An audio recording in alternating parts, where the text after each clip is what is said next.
Hello and welcome to lecture 13 of the NPTEL MOOCs course on economic growth and development. Today's lecture has been planned as a general lecture. It's a general class in which I have chosen to discuss one of the chapters of the very influential book named Hunger and Public Action by Jean Drèze and Amartya Sen.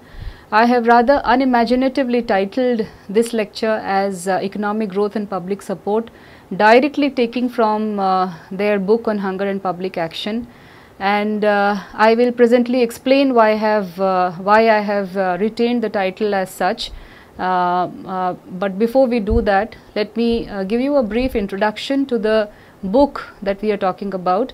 Although this today's lecture is not entirely on the book, I have taken a page out of their book in the form of one chapter, and I will tell you why it is important to look at the data given in this chapter and what relevance it has to our discussion on growth and development. So the book under question, review, it is essentially in the form of a review, but I would also discuss this paper.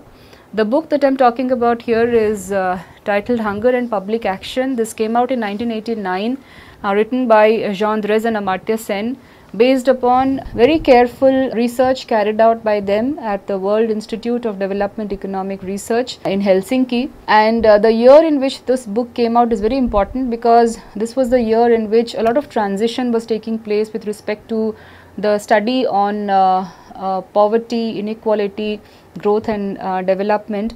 And this book, so to say, came at such a juncture in which a lot of transition was taking place with respect to the discourse on what we understand or what we have understood so far as economic growth and development. So this book has 4 parts. It is written in 4 parts. The first part of this book, and the bullet points here that I have mentioned under each of these parts are basically the chapters of this book. And the first part makes extensive use of the concepts of entitlements and capabilities, and it explores the interactions between nutritional, economic, social and political elements that influence hunger and deprivation. So this book, to begin with, is primarily about hunger and deprivation, how hunger and deprivation came to be and what they mean by hunger and deprivation in the poorer countries of the world. Is it only economic in nature, or there are other social and political factors that go behind explaining hunger in the less developed countries of the world? The second part of this book focuses on problem of famine prevention, and there's a lot of attention given to Africa and India in the second part of this book here, where he's focusing on famines and social responses, famines, markets and interventions, strategies of entitlement protection, and experiences and lessons drawn from various countries in Africa and India. Part 3 of this book is devoted to the issue of fighting chronic undernutrition and lessons to be learned from the policies of China, India and also Sri Lanka, where there is a lot of data with respect to the experiences of direct support or public provisioning made in the social sector of Sri Lanka. The last part on hunger and public action, the economy, the state and the public, it draws together the main themes and concerns of the previous chapters, and it provides an integrated view of the role of public action in eliminating hunger. So this study basically suggested that there is some space for public action in solving the problem of hunger and deprivation of the third world. And in the case of famine prevention, social security could provide early warning systems and employment provision plans. And to fight endemic deprivation, the authors suggested that among other things, the basic healthcare, elementary education and food programs should be inherently looked at. Now I have taken a leaf out of part 3 of this book, and particularly chapter 10, which is titled Economic Growth and Public Support, and as I have already said, rather unimaginatively, I have titled this general lecture also as Economic Growth and Public Support. And I am, so basically I have taken a page out of this book and I am presenting it to you as a general lecture, because I think that this has a lot of relevance to what we have been discussing so far about growth and development. Post today's class, we will study about the genesis of human development and how the literature of human development, how it has come up in the recent years. and how no evaluation of poverty, inequality and development is complete without engaging ourselves with the issues of and related to human development. So, to be able to do that, therefore, this lecture will provide some sort of a bridge in providing to us context as to what country experiences reveal with respect to the strategies adopted for development of the standards of living of their people. So, before we move on further, let me also tell you that this chapter, Economic Growth and Public Support, of this book Hunger and Public Action, largely draws from the estimates of income and nutrition outcome indicators such as infant mortality rate and under 5 mortality rates of various countries based upon the estimates provided by the World Development Report of 1987, which is the latest considering that this book came out in 1989. So, the figures that come up may sound dated today, but the arguments that follow these figures, these estimates are still relevant, and the empirical evidences supporting these arguments have been increasing over the years. So, let me also inform you that I am discussing this chapter in the form of a general lecture very uncritically. Which means to say that there have been a number of critical reviews of this book, Hunger and Public Action. There have been a number of critical reviews of this chapter, Economic Growth and Public Support, raising questions about the arguments that have followed. And for those interested in looking at critical reviews of this book, may among other scholars make a beginning with Martin Ravellian, who has talked a lot about the methodology followed in this book for coming up with the conclusions that they have come up with. However, it is also, I must also mention here that Martin Ravellian also applauds this book for making a very significant contribution to the growth and development literature. So, now let me also give you a quick snapshot of if we have to summarize this book, this chapter on economic growth and public support, what would it sound like? So, this chapter basically talks about two strategies of development. One is the economic growth led security strategy, and the other is the public support led security strategy, and both of these strategies of development have been compared and contrasted, and the interconnections have also been seen between both of these strategies. They have also been seen against the concept of what Sen and Drez referred to as unaimed opulence, or what we can also term as unwarranted growth in the present times. So, let us look at this figure here that is appearing on your slide. By now, we know that the association between GNP per capita and the human development indicators such as health, nutrition, morbidity and mortality is not straightforward.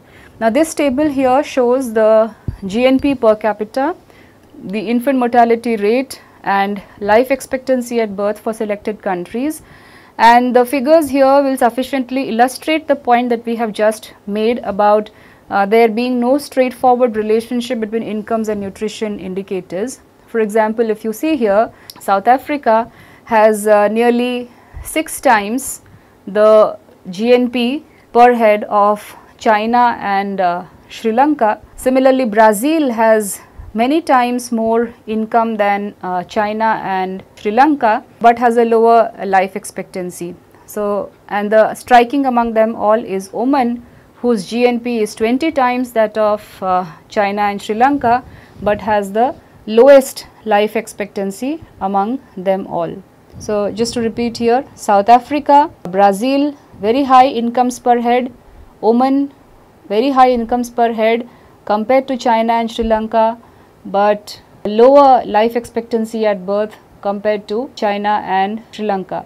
Similarly, if you look at the infant mortality rates per 1000 live births for Brazil, South Africa and Oman, they are far higher than what we see in China and Sri Lanka. So, it is a contrast. There are very high, the low levels of income, but high rates of achievement with respect to nutrition outcome indicators, IMR and life expectancy at birth, higher incomes, but lower achievements in terms of IMR and life expectancy at birth. So this is what Dress and Sen referred to, what is called the dissonance between GNP per head and the capability to survive premature death. So Brazil, Oman and South Africa, despite their richness of incomes, despite their opulence, or have much greater IMRs or infant mortality rates compared to China and Sri Lanka. And they identify two causes here. The first cause that they identify is that while high GNP per capita may show that there is a lot of richness of incomes, these richness of incomes need not necessarily translate themselves into distribution of incomes over their population or even distribution of income over their population. So while their levels of national incomes may be very high, the way the distribution of national income takes place within the economy, within the country, might be highly inegalitarian in nature, may be highly unequal in nature. So there is a lot of unevenness with respect to distribution of national resources or national income. So that's one of the reasons why this might happen, why the nutrition outcome indicators might come out to be very low, which means that people who do not have access to more incomes within these countries, let's say Brazil, for example, is a very striking case here. This has been highly cited in various literature coming up in this area, that Brazil is a highly unequal country where the poorest population have very less access to national incomes within Brazil. The second reason that Dress and Sen identify through this illustration that they are showing here is that while people have command over private commodities by interacting in the market, with regard to public goods which have very large externalities, public provisioning may be very important. The public goods, the nature of the public goods are such that they cannot be freely traded in the market like the private goods, or even if they may be, there may be a lot of underconsumption of these goods or overconsumption of these goods as well.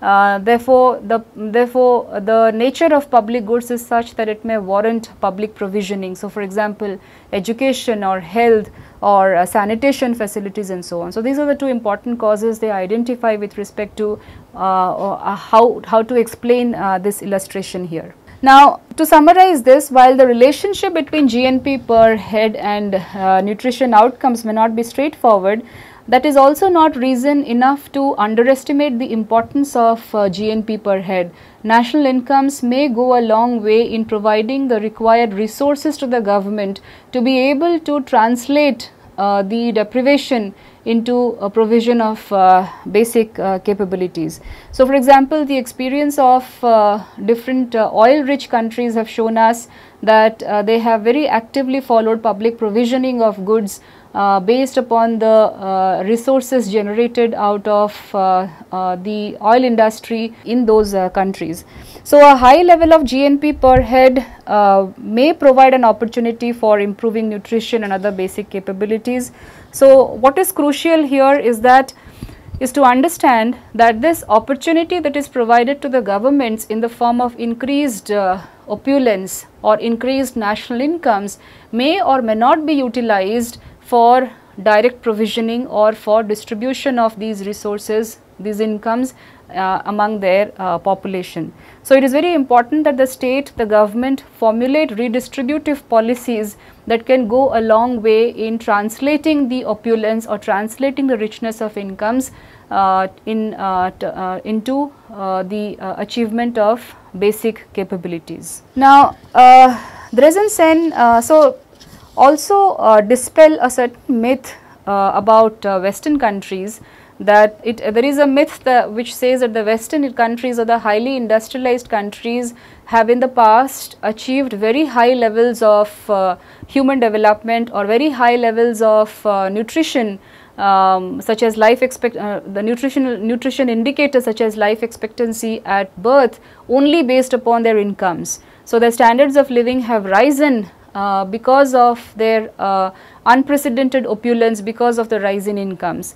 So Dreesen Sen dispelled this myth that Western countries have improved their life expectancy based purely on richness of incomes, and they argue against this by illustrating the history of longevity expansion in Britain and Wales in the 20th century. And this table here on your slide shows the increase in life expectancy at birth in England and Wales in each of the first 6 decades of the 20th century. This covers the period between 1901 to 1960, and it is important here that we are informed that the life expectancy figure in England in the beginning of the 20th century was no better than what we saw in the developing countries or what the developing countries experienced in the 1980s. And the increase in life expectancy, as you would see, was between 1 to 4 decades in each, 1 to 4 years in each decade, except the 2 decades of 1911-21 and 1940-51, which were basically the 2 decades of 2 world wars. And these 2 decades here saw dramatic rise in life expectancy both for male and female, above 6 years in each of these decades here. And the decade of the and this was primarily because of public support, including public employment, food rationing and health care provisions.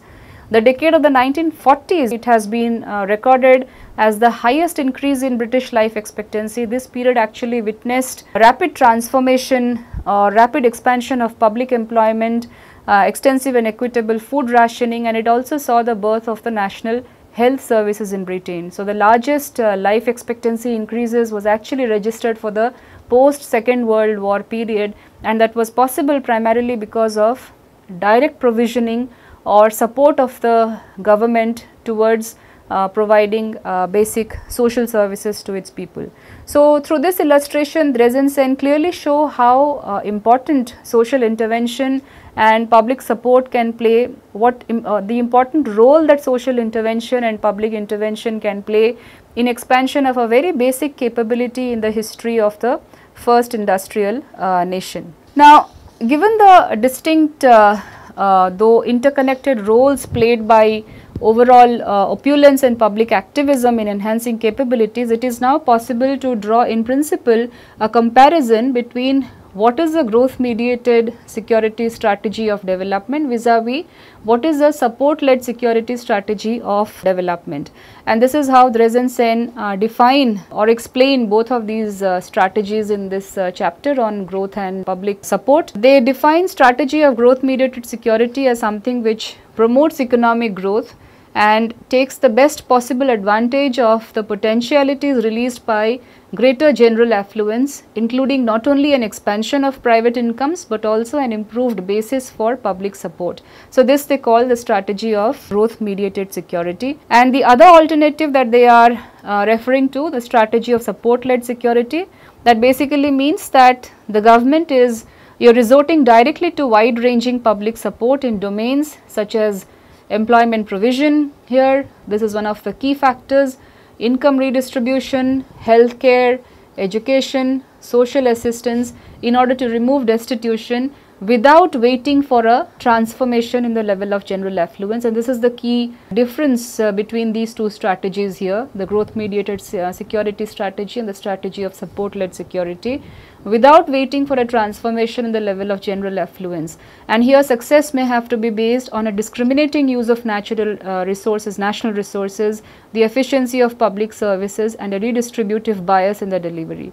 So strategy of growth mediated security relies on its overall opulence or the increase in opulence or the increase in richness of incomes to be able to create critical resources that can be spent on the welfare of its people, that can be spent on creating basic capabilities for its people, whereas support led security tries to bring about wide ranging changes through public support in the domains of employment, healthcare, education, social assistance, without waiting for a transformation in the level of general affluence. And that's the key difference here And that also means to say that the strategy of support-led security may resort to a discriminating use of national resources, which means that it will be based upon a lot of planning with regard to where the national resources need to be spent on, whether education needs more focus in a particular plan year,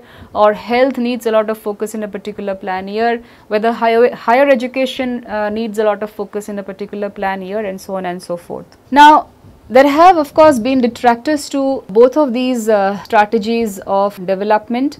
The detractors of the first strategy, the strategy of growth mediated security, have been arguing that any growth mediated security strategy of development basically leads to a lot of inequality within a country, which we have briefly seen in the last class, where I took a very short reference to the Kuznets curve, where the experience of the industrialized countries have shown us that at the initial levels of economic growth, economic inequality increases, and that gives rise to a lot of deprivation within the economy. So, the detractors of growth mediated security strategy of development have complained about glaring levels of inequality within a country, and therefore, this need not be the most preferred strategy of development.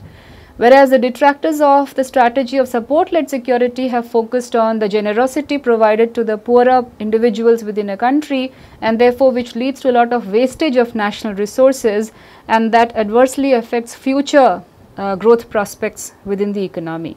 So, while there are detractors on both sides, both strategies of development, Dress and Sen very carefully point out that there are interconnections as well as contrasts between both of these strategies of development, and one needs to look at both of these. One need not necessarily mean the exclusion of the other. The basic objective of both of these strategies of development may be to create basic needs, to meet basic needs or create basic capabilities for its people, and therefore there is a scope for public provisioning of goods and services. So, to be able to drive home this point regarding whether to follow the strategy of growth mediated security or support led security, they illustrate this through some inter-country comparisons of performances. Here in this table that is showing on your slide, you will see that the estimates show under 5 mortality rate, which is basically taking infant mortality rate and child mortality rate together. So, all those children who are below the age of 5, and the first column here shows the percentage reduction in under 5 mortality rate. The second and the third columns show the percentage growth rate of GNP per capita between two sub periods, 1960 to 1982 and 1965 to 1985. The fourth column shows the GNP per capita in US dollars for 1985, and the last column shows the level of under 5 mortality rate for 1985. Now, these estimates are taken from UNICEF and World Development Report of 1984 and 87. UNICEF had for the first time come up with, they had constructed the under 5 mortality rates for the period between 1960 to 85 for many countries across the world. And what Dress and Sen have done here is to put together the estimates for the developing countries, and from within the set of developing countries they have illustrated here the example of 10 best developing countries based upon their percentage reduction in under 5 mortality rate vis-a-vis their percentage growth rate of GNP per capita for the period 1960 to 1985. So, and they have ranked the 10 best performance among the category of developing countries. This is in order of decreasing importance, which means that Hong Kong is the best performer country in terms of percentage reduction in under 5 mortality rate, and South Korea is the worst performer. But remember that these are the 10 best countries among the group of developing countries. Now, they have then, after calculating the percentage reduction in U5MR vis-a-vis the percentage growth rate of GNP per capita for these 10 countries, they have divided these into two different categories or groups. One category is the countries that have followed the strategy of growth mediated security, and the second is those that have followed the strategy of support led security. The green highlighted countries here that I have highlighted on your slide are the countries that have followed the growth mediated security strategy, and the others are the support led security strategy. And the growth mediated security has been an important part of the experience of Hong Kong, as we all know, Singapore and South Korea. So, Hong Kong, Singapore and South Korea have explicitly followed growth mediated security strategies. And also note here that these three countries were among the 5 fastest growing economies in the world during this period under consideration, which is 1960 to 1985, and that is in terms of the growth rate of real GNP per capita. You would see that I have marked UAE and Kuwait under a light green highlight here. Now, these two countries, these are the oil rich countries, UAE and Kuwait. They can also be broadly put in this category, although their growth rates were significantly lower than Hong Kong, Singapore and South Korea during this period 1960 to 1985. And therefore, they are not comparable in terms of their growth rates. However, they can be put, they did follow growth mediated strategies and have been seen as being able to reduce their under 5 mortality rates and improving their general levels of nutrition within the country. Now, you may ask why their growth rates were not comparable with the other countries who have been identified as belonging to the category of growth mediated security strategy. This was primarily because while UAE and Kuwait did see a phenomenal rise in their incomes, the method of calculation of GNP per capita during this period did not account for, was mostly a quantity index, the amount of goods and services produced within the economy, whereas the incomes or opulence that came to the countries like UAE and Kuwait were mostly because of the differences in the international price of oil. And because of the changes in the fluctuations in the international oil prices, there were large rise in incomes that accrued to these countries, which were then very diligently used by the governments of these countries, particularly Kuwait, in providing basic services. So, among the 10 countries, if we look at these 5 countries here, if we categorize them as following growth mediated security strategy, we can say that about half of these of the 10 highest performers have resorted to a strategy of growth mediated security. Now, the other 5 countries, Chile, Costa Rica, Cuba, China and Jamaica, they have had comparatively very low growth rates. So, their success cannot be attributed to income growth, but the possibility of support led security. And the demographic and health records of each of these 5 countries have been extensively scrutinized in the literature of development, and there seems to be a very strong evidence of rapid nutritional improvements in all of these 5 countries, apart from the observed trends of reduced under 5 mortality and child mortality rates that we see.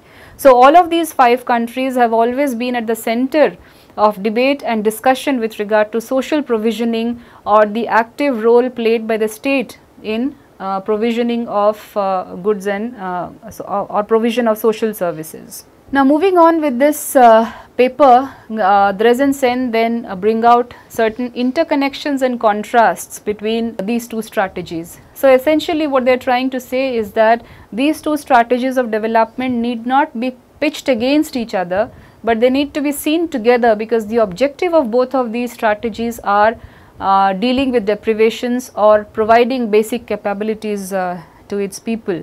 So, there is no strict dichotomy between these 2 strategies of development, and these interconnections and contrasts need to be carefully seen, and therefore, this is a complex phenomenon. It needs to be carefully understood and studied. The first distinction they point out is that it is not a question of activism versus disengagement on the part of the state. They are saying that it has been seen that governments that have pursued growth mediated strategies have also pursued active distributive policies, for example, in the field of widespread promotion of skills and education, maintenance of full employment and so on. So, all of these have been done while actively promoting growth oriented strategies. So, it is not a question of whether a state is more active or whether the state is disengaging itself from provisioning of goods and services, because many growth oriented countries have at their core the objective of redistribution of incomes among their entire population, ensuring that the benefits of incomes reach through social provisioning or provisioning of social services to its entire population. The second point that they are pointing, which is an interconnection, basically the first 3 points show the interconnections between these two strategies, and the last point points out the contrast between these two strategies of development. So, the second point he is making is that it is not a simple case of pitching the market versus state provisioning. Kuwait, for example, is a case in point where enhanced incomes did provide the material basis for one of the most comprehensive welfare states in the world. So, it is not an either or case of market versus state provisioning. The third interconnection that he points out is that strategy of growth mediated security is not at all the same thing as the pursuit of economic growth. In fact, growth mediated strategy need not necessarily be in conflict with provision of basic needs, which may actually be an approach towards fulfillment of basic needs. And similarly, support led security does not lead to surrendering of the importance or objective of economic growth. And empirical studies have actually shown us that improvements in quality of life, particularly in the domains of education and health, have gone on to improve labor productivity. So which means that state-led or support-led security can also go a long way in ensuring economic growth to its population. There are numerous studies, empirical studies that have been carried out to show the levels of or the improvements in human capital and how improvements in human capital lead to increases in labor productivity within a country. There are empirical studies which goes to the extent of coming up with actual estimates with regard to how much percentage increase in primary education or how many percentage increase in secondary education, higher education will go to how many percentage increase in labor productivity of a country. So, there are evidences that show that interventions or investments made in human capital formation can also go a long way in ensuring economic growth within a country.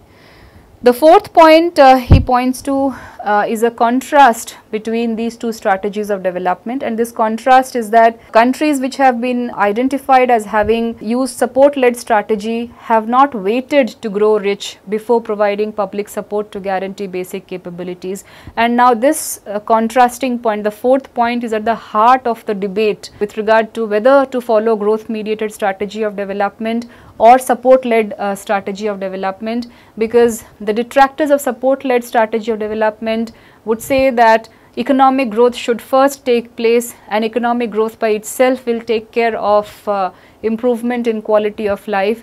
What we very famously know as is the trickle down effect of income, that as incomes grow, the very high incomes will trickle down to the lower sections of the vulnerable sections of the population within a country, and eventually they will also see a rise in their levels of income.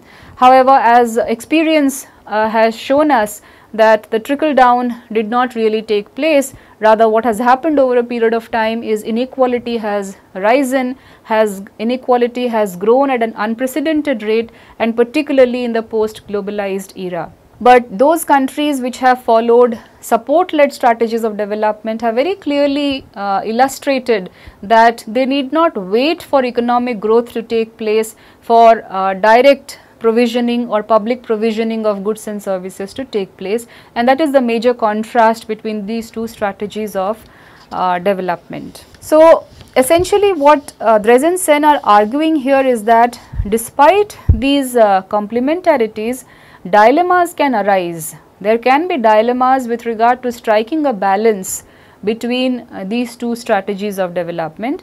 And why is it so? The question regarding the dilemma is that because both of these strategies make a heavy demand on public resources. Both of these strategies make a very heavy demand on public administration capabilities. So, which means which strategy to follow for development will depend upon how much demand the state or the people are making on the national resources of a country, and that is where the dilemma is. Now, Dreesen have also very carefully tried to locate the difference between growth mediated security and what they refer to as unaimed opulence. In the terminology of growth that we have been studying so far, we can also refer it to as unwarranted growth. So, another way of putting this question would be, is unaimed opulence or is unwarranted growth desirable, or is growth mediated security desirable? And that is what brings us to the difference between growth mediated security and unaimed opulence. Now, in many cases, an important part of the difference between growth mediated security and unaimed opulence relates to the expansion of employment opportunities. So, one of the things that the strategies that the countries following growth mediated security they do is that they very actively follow the economic policy of full employment. And if you recall from the previous classes regarding the definition of full employment, that basically means that there is no scope for involuntary unemployment, or in other words, those who are seeking employment, those who want to be employed within an economy find employment. So, which means that there is no massive open unemployment within an economy, there is no involuntary unemployment within the economy. So, one of the basic differences between unwarranted growth rates and or countries following unwarranted growth or those following growth mediated security strategy is that the growth mediated security countries, they very deliberately try to follow the policy of full employment. And each of the 5 countries that Dreesen have identified as following growth mediated security, like South Korea say for example, they have experienced extraordinarily low rates of unemployment during this period between 1960 to 1985.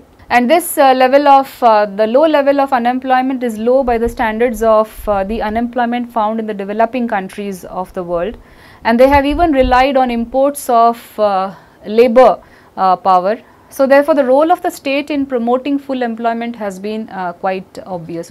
So, there has been a rapid expansion of employment opportunities in these countries.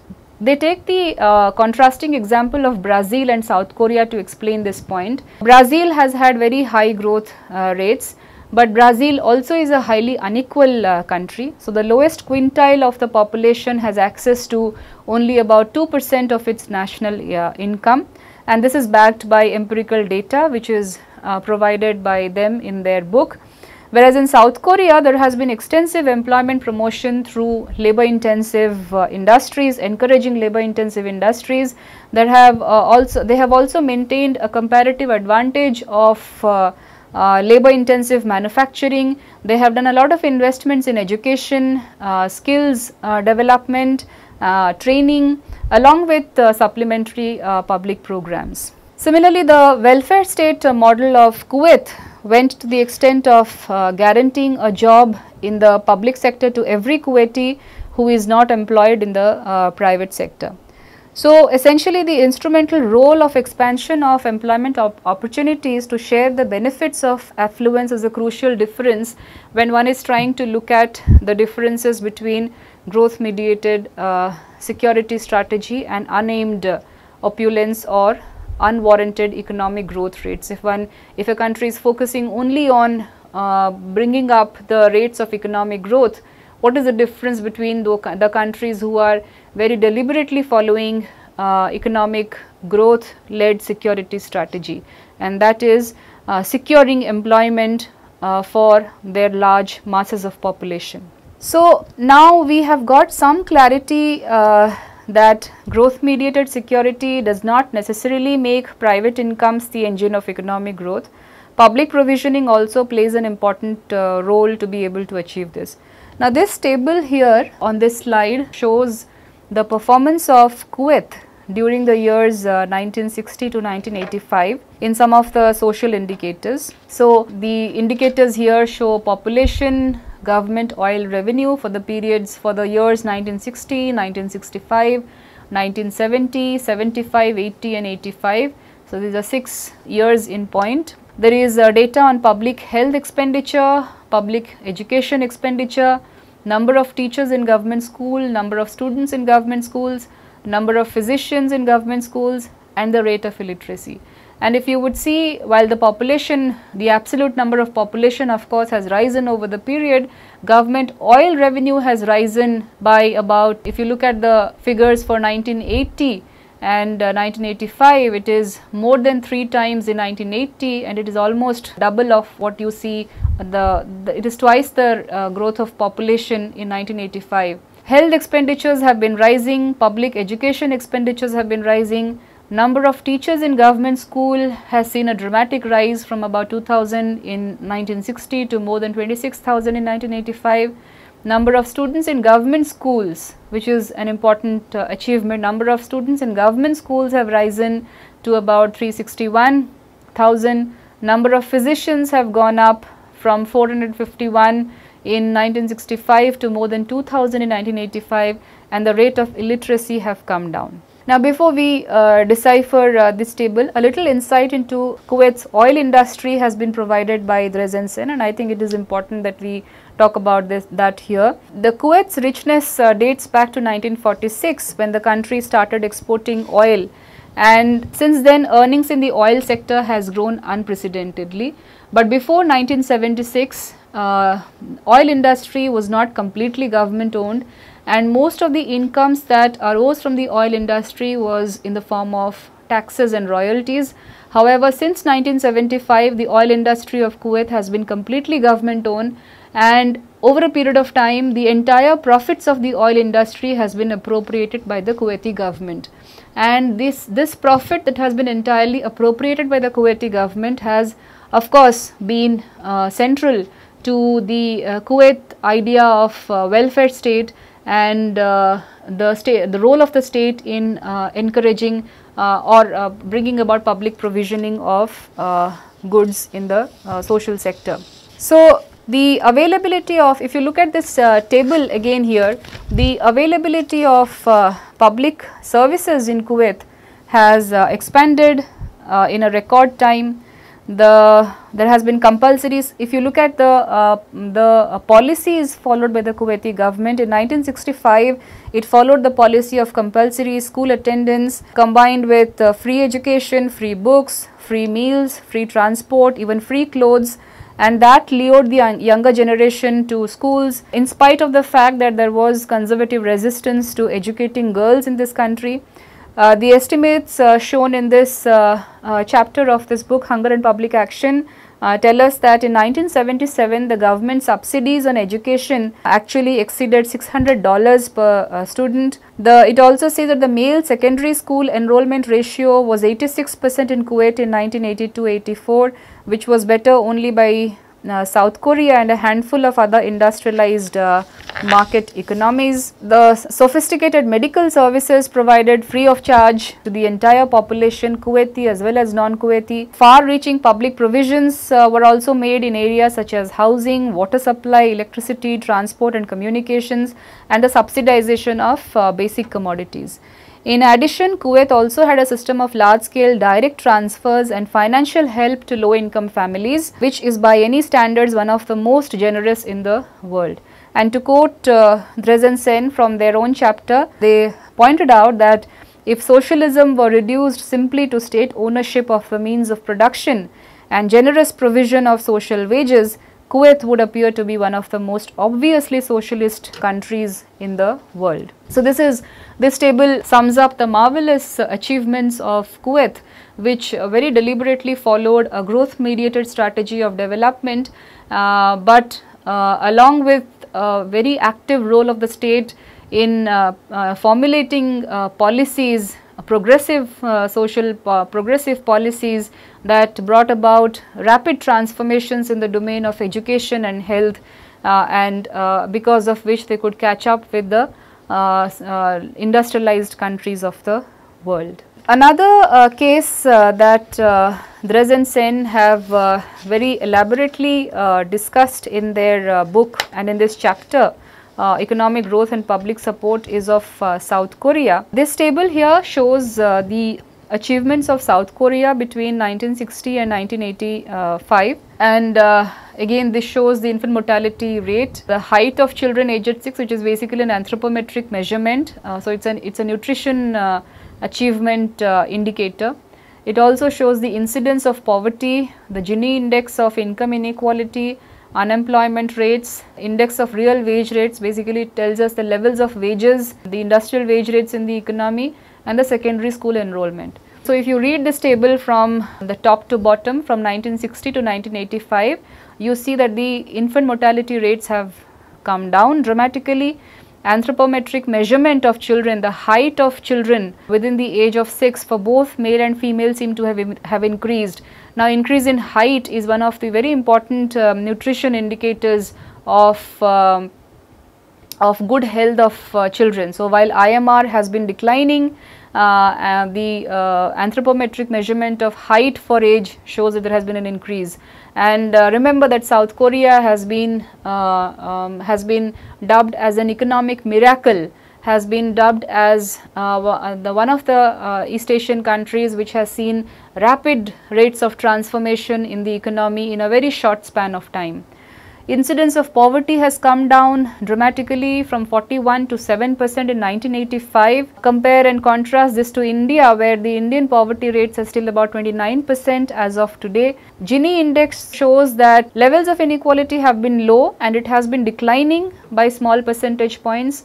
Unemployment rates have come down and they have been maintained. Wage rates have been rising and secondary school enrollment rates have also been rising. Now it is important to remember here, as pointed out by Dress and Sen, that before 1976 South Korea had no public healthcare system, they had no form of broad based medical assistance or medical insurance schemes in healthcare. Healthcare was primarily provided by private professionals and in the form, and especially pharmacists. South Korean government had consistently rejected the welfare state model. And so this will give reason enough to conclude that the South Korean miracle points to of improvements in quality of life is mostly a private enterprise doing. It came about because of the efficiency of the private enterprises or the efficient functioning of the markets. However, Dress and Sen bring out some serious qualifications to this conclusion, serious qualifications that need to be kept in mind before coming to these conclusions regarding the South Korean miracle. First, they point out is that South Korea in the 1940s already had a base for equitable growth. And how? This was primarily through a relatively equal distribution of assets, particularly education and land. So what they had done was government had played a major role in equitable growth, in ensuring equal distribution of land and education, and this equitable growth was reinforced by the labor intensive orientation of their industry, and this orientation took place within a structure of incentives and inducements worked out by their government. So if one is to claim that, so they claim that it is impossible to understand, Dress and Sen claim that it is impossible to understand South Korea's experience without reference to the major role played by the government in enabling the population to participate fully in the process of growth. Second point that they refer to is that South Korea's economic expansion was also due to the conducive economic environment provided to the private enterprises by the state. So which means during the period of 1970s and 80s, the 60s, 70s and 80s, there have been evidences of extensive credit control and incentives, import substitution measures, infrastructural investments and sophisticated tax administration system. And they also show that South Korean government had actually had regular 5-year plans, have had regular 5-year plans since 1962, and they have very efficiently tried to implement these 5-year plans as well. So if one is to say that the South Korean growth experience or what has been dubbed in the literature of growth and development as a South Korean miracle, has been without any government intervention, it is it is a misnomer, it is an overstatement. And so the South Korean miracle with respect to income growth needs to be very cautiously approached, as illustrated by Dress and Sen. Now, this is about the growth, the countries which have seen growth mediated which have adopted growth mediated strategies of development. It also makes sense to see how the countries that were identified as following support led security strategy of development have performed in contrast to those countries which have had more or less similar levels of GNP per capita or income per capita. The countries that they had identified were China, Jamaica, Costa Rica, Chile and Cuba, and here this table here shows the figures for this table is in two parts. The first part here shows the figures for China, Jamaica, Sri Lanka, Guyana, Costa Rica, Burma, Chile, Mauritius, Hong Kong and Madagascar, but we will focus on these 5 countries here: China, Jamaica, Sri Lanka, Costa Rica and Chile. And it is important that we know that these countries that were identified here, they have deviated from the standard relationship between GNP and mortality. Basically, China, Jamaica, Costa Rica and Chile have been able to attain very low rates of improved rates of under 5 mortality in spite of having low rates of growth rates of GNP. But it is important to point out Sri Lanka here, which is an exception among these countries, because Sri Lanka has had very low growth rates of GNP per head between the period 1965 to 1985, and however it had the comparable reduction in under 5 mortality rate is as good as it was in China, despite having low growth rates compared to China. And the Andres and Sen argue that Sri Lanka did not grow dramatically during this period 1960 to 1985, but something miraculous happened in Sri Lanka prior to that.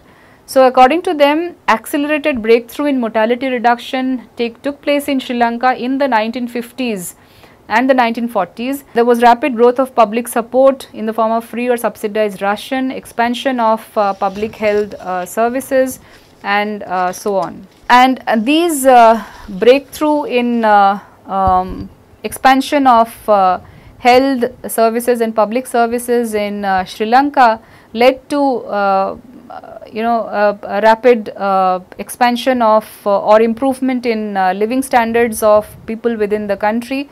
So, and this can be largely attributed to decades of rapid growth of public support in the form of free or subsidized distribution of rice, public health services and so on. So, the Sri Lankan country has had a different time pattern from other countries, and Sri Lanka's pioneering experience has been of great general interest among the different countries of the world. And this has Sri Lankan experience has also been shown as one of the important case studies in studying growth and development in the period of the 1990s and the 2000s. Now, to conclude this lecture on economic growth and public support led security strategies of development, these are the 3 main points that Dress and Sen are making. They are saying that whether immediate and extensive measure of public support in a poor country lead to slower economic growth is an extremely complex question, and it needs to be dealt with very cautiously. The interactions between public support and economic growth include not only dilemmas and trade-offs, but they also include many positive links. But if the focus is more on the dilemmas and not on the positive links, then there will not be much scope left for public support in bringing about or providing basic capabilities to people. So, what is worth noting here is that given the very large growth equivalent of public support, only the trade-off between public support and economic growth would seriously undermine the case of extensive involvement in public support at an early stage of development. So, while there are trade-offs and there are interconnections. It is important that we look at the interconnections between public support and economic growth, so that sufficient importance need to be given, can be given to public support at an early stage of development, because the experience of some of the poorer countries of the world have shown that while their economic growth rates have not risen dramatically, because the state has played an important role in providing to the social sector, they have been able to achieve very high levels of human development. I will see you in the next class. Thank you.